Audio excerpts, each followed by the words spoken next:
So Brian, after your story aired on Friday, the emails immediately started rolling in. People saying, this happened to me, I can relate. Yeah, we got several emails, like you mentioned. Larry wrote in, he was frustrated about a recent surgery that his wife went through. I mean, he wrote 2 pages, And a lot lengthy to say. 2 pages. Yeah. A lot of frustration in this email, and that was fairly common. Another one, Bill from Benbrook, and I'm going to read just a couple lines from him because I think it kind of summed up what a lot of people were saying. He said he recently had surgery and was able to manage the surgeon and hospital costs, but was surprised to receive a multi-thousand-dollar bill for the anesthesiologist.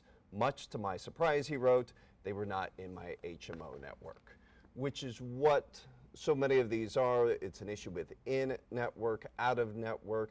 In fact, I had looked up a study that we didn't mention, but Kaiser recently did a study and found 4 out of every 10 Americans have received a surprise medical bill.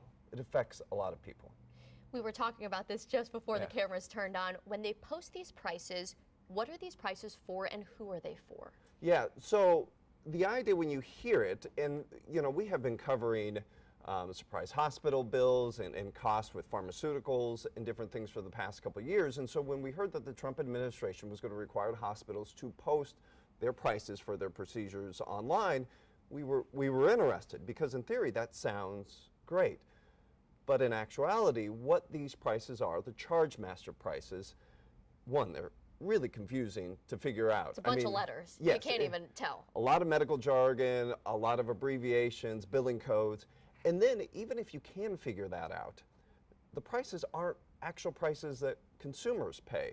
What we were told from hospitals is these are prices that they have that are starting points for negotiations with insurance companies. And so hospitals are the first to admit that these are not a good resource for consumers to figure out what their bills are going to be. A lot of people wrote in saying that the surprise bills were the result of a doctor who was out of network. Yeah. Kathy wrote to you right after your story aired, how can a hospital be in network and a doctor be out of network? And she also mentioned it's such a racket. How can that be?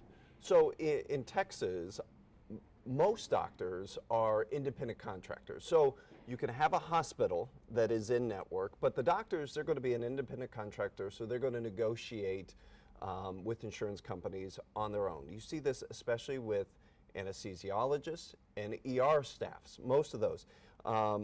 There was an interesting report that I looked up kind of just this morning that showed that Texas hospitals that are in network with Humana insurance, a lot of people have Humana, 56% of those in-network hospitals did not have a single in-network ER doctor on staff.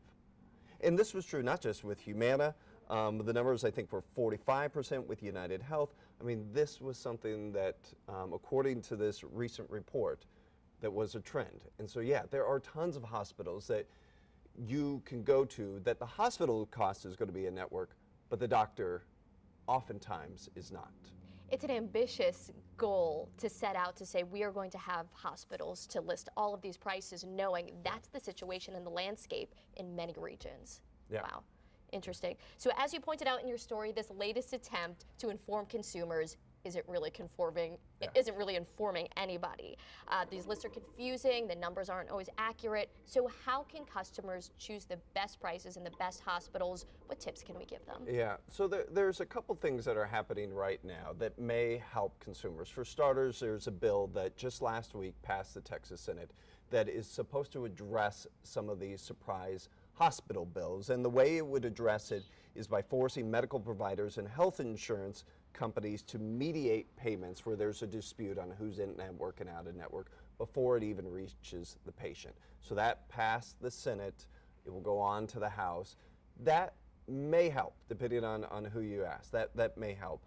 The Wall Street Journal recently put out an article in the past couple of weeks how the Trump administration is looking at requiring hospitals to post the prices that they negotiate with insurance companies, requiring them to make those public.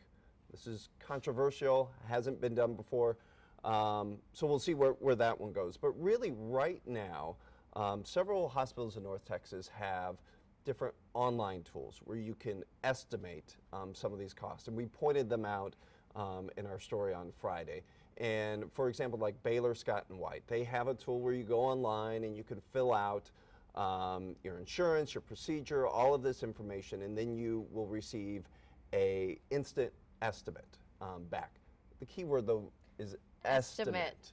And a lot of these other hospitals, they are now posting ranges, so you kind of know what price range, but these ranges vary greatly on procedures. Right. So is it a step in the right direction? Is it helpful? Yes. Are we still going to have surprise bills? Are people still going to be surprised? Probably so.